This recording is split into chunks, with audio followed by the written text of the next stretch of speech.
The death. When playing with death, nobody has any luck. Chapter 12. It was dark in the cave. I tried moving, but my arms were aching.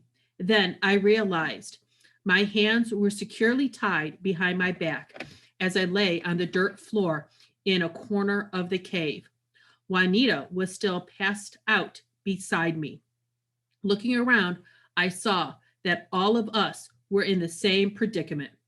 Every one of my sisters was tied up on the floor beside me.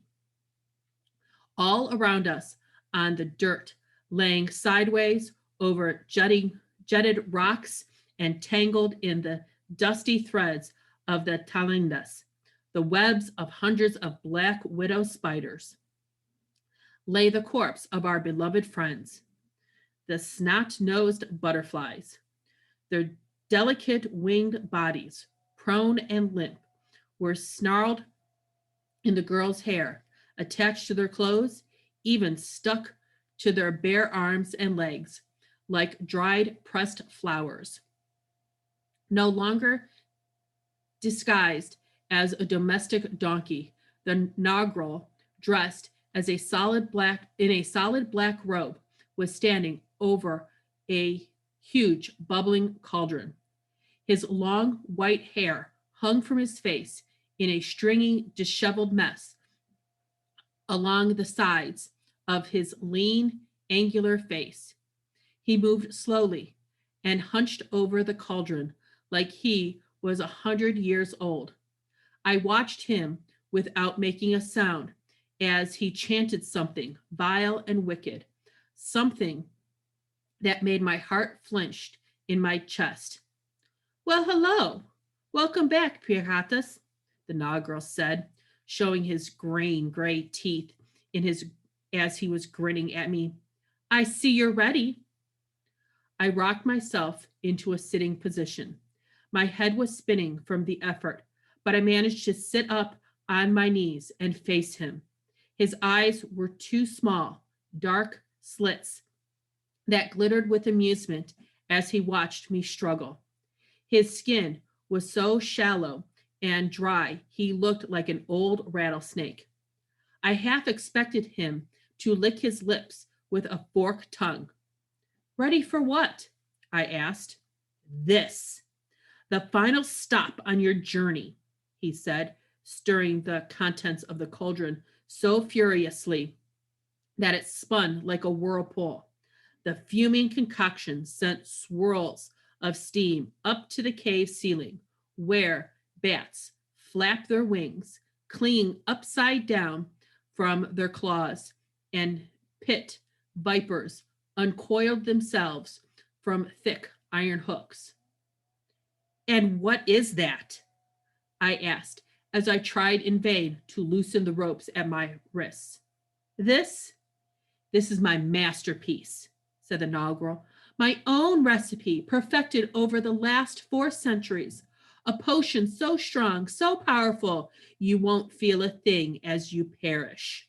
Once I put you inside and close the lid, you'll cook almost instantly. Then you can take your place in my favorite collection, the lovely bones of 1,000 children sacrificed with Cecilia's blessings. Your death will release me from this curse. No longer will I have to dwell in a cave. No longer will I have to wander the earth in the shape of a beast. With you, la sienta ramantas, la sienta estatas, as my sacrifice. I will become more powerful than that Cretan Hitopocles ever was.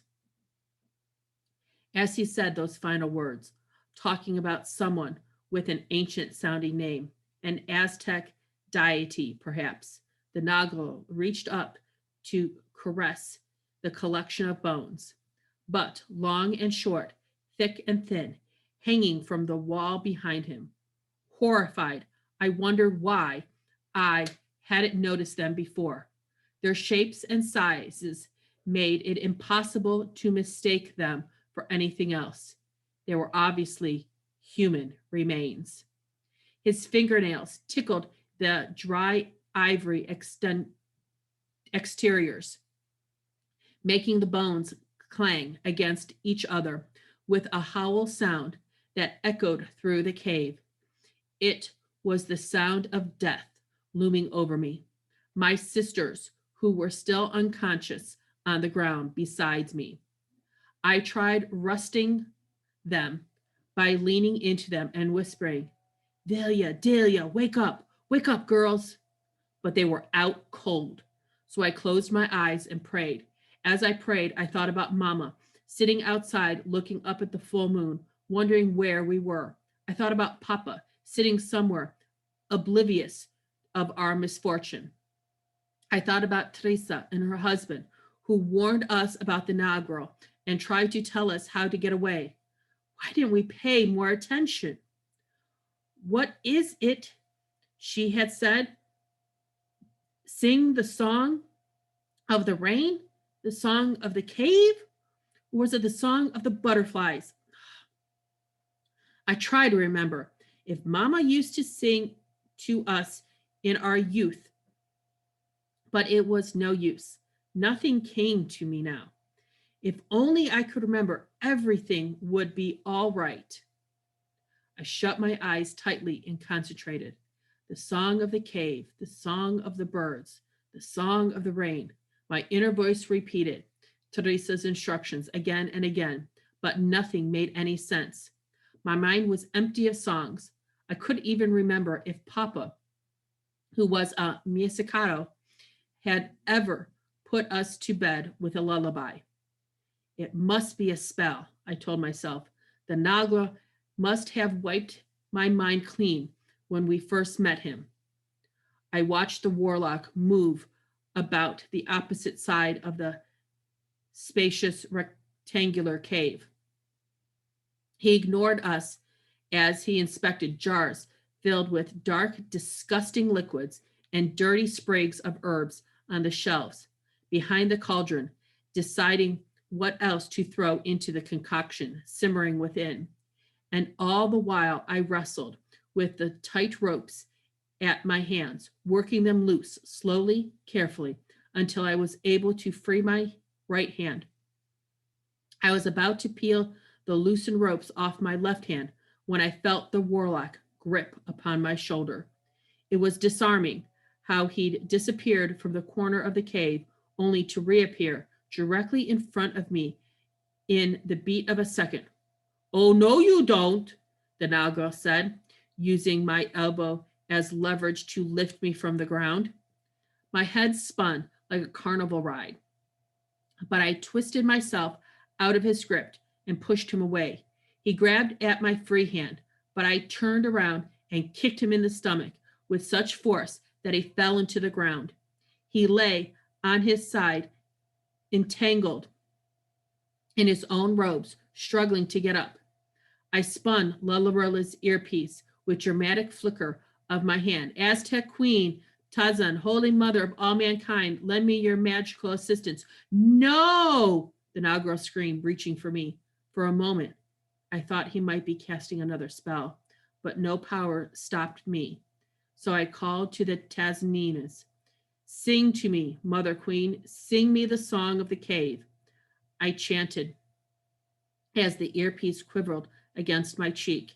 At my words, the earring began to hum as it spun, and humming became louder and more rhythmic. I watched the Nagros, fascinated by his inability to move. He lay on the ground, helplessly paralyzed by the musical notes emanating from the pennant. Juanita, Delia, I called my sisters, who were still lying prone on the ground around me. Wake up, girls, wake up, and listen. Suddenly, from within the fogginess of my mind, something resonated. A fragment of a chord, a familiar tune, came to the front in the form of a tiny sequence of notes. Girls, wake up. I'm begging. Wake up and sing our tune. The hum grew louder, and I joined into the song. Qui levi, La vigra de lasciva, las perlas cantas, las nibas se levinas. As I sang the ancient tune quietly to myself, I realized it was the refrain Mama had sung to us to soothe our nerves on dark, rainy nights when we were very young. The rest of the song came to me, and I sang it quietly, almost whispering it. I heard my sisters stir beside me, muttering as they woke, and I knew it was working. Qui la vila, el grande está en la fila. Las presa cantan, las nibras se levinta. Louder and louder I sang, and when my sisters shook the fogginess from their own minds, they sat up and joined me in the chorus of Mama's lullaby. Qui saninka, qui no, qui chnita unchiata, qui si, qui no, qui kera un capacha. Stop! What are you doing? Stop it! Stop singing! The Negro was screaming. He sat up and began to retreat, crawling on his hands and knees to the far end of the cave to get away from us. So we kept singing, louder and more forcefully. We sang, and when I loosened the ropes for my sister's hands, we all stood in the center of the cave, joined hands, and sang louder and with more delight than any group of young girls ever sang before. All around us, the disintegrated corpses of the butterflies glittered and shone. Their tiny bodies quivered in the dust. Their wings fluttered and wavered as they trembled back to life right before our eyes. Then a celestial light illuminated the door of the cave. It radiance entrance the room and pulled before the very Nagel, who was cringing in the farthest corner of the cave, as if newly emerged from their chrysalids. The butterflies gathered their strength and began to fly. They flittered up into the air, dancing around the light. Thousands and thousands of them, fluttering together, dancing to our song. There were so many of them joining in the dance that soon they moved as one. Their bodies became a collective, a tapestry of wings and wind that fluttered with life, transforming into a figure of a young woman with dark hair and dark eyes. She was dressed in the shimmeric tunic of gold and green jade. She looked like an Aztec goddess, but her face was that of a Mexican girl, the face of our many friends and cousins, a teenager like us. Who are you? Delia asked, dropping Velia and Peta's hand and stepping forth to take a better look at the apparition. Who are you? Velia didn't move. I'm sorry, what are you? Velia didn't move, but she let go of my hand too. Juanita fell to her knees and bowed her head in recognition. La Virgen de la Cruves, she whispered as she pulled on the hem of our shirts, trying to make us follow suit. Tanizin? Madre Santas? Forgive me, the Negro bragged as he cowered away from the radiance of the goddess. I did not know they were under your protection. How could you not? The youthful goddess asked in her childlike voice. Cinco estrellas, 5 stars, 5 little sisters, traveling through my domain in the sky, a warning for all to see, to let them pass unharmed. You are not dumb. You are not blind. Oh, but I am, the Negro muttered, his lips quivering. I wasn't going to harm them. I promised I wasn't. Then what sprues from your cauldron? The youthful goddess questioned. A stew? Or maybe it's a special offering for us. Stir it, man, before it sticks to the pot. It's of no consequence. You're holy, the Negro began. Stir it, I say, the goddess ordered. Her command was emphasized by the roar of thunder somewhere out in the distance. Stir it before I take my leave. I want to make sure you do your job as well as I do mine. No, please, the Nagro begged, inching along the wall. He reluctantly made his way towards the cauldron. Suddenly, as if in slow motion, he turned sideways and made a dash for the mouth of the cave. In his great haste, he tripped on the hem of his robe and ran right into the cauldron he had been boiling for us. Unable to stop, a victim of his own momentum, he fell into the rolling mess. The liquid in the giant kettle growled and splattered as it ate away at his flesh, and he screamed in what must have been excruciating agony. Instinctively, I reached over to block Peta's sight with my hands, but she pushed me away and stood staring at the gore before us without so much as a single tear in her eye. You don't have to do that, she said. I'm not a baby. Besides, I'm glad he's dead. Within seconds, a foul stench thickened and permeated the cave. The rest of my sisters and I ran for the mouth of the Nagro's carnivorous dwelling. The Great Mother had saved us, and we escaped without looking back. We ran like Vidalia's frightened deer, fleeing all the way down the hill towards the safety of the foreign woods and eerie dirt path. Juanita and I brought up the rear, making sure our Hamantes escaped ahead of us. I looked back, wondering if I should have thanked the goddess before we ran. What do we do now? Vilia asked when we finally stopped at the base of a hill to catch our breath and slow our collapsing heartbeat. I don't know, I said.